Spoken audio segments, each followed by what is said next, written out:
Outlet पर होगा आपके सारे फिजिक्स के इंस्टीट्यूट मैथ्स और उसका सफाया। बस अपने फोन से क्वेश्चन की फोटो खींचो, क्रॉप करो और तुरंत वीडियो सोल्यूशन पाओ। डाउनलोड कीजिए डाउटनेट ऐप अभी या फिर व्हाट्सएप कीजिए अपने डाउट्स 8 400 400 400 पर।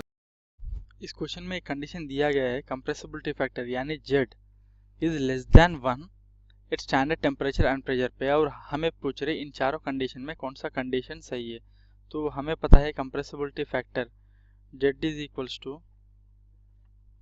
We real by V ideal. So question में बोल रहे कि compressibility factor Z is less than 1 यानी V real by V ideal is less than 1। इसका मतलब ये है कि V real is less than V ideal, यानी volume, real volume is less than ideal volume. So हमें पता है एसटीपी पे I mean ideal volume 22.4 litre है, देयरफॉर इसमें से ऑप्शन बी करेक्ट होगा।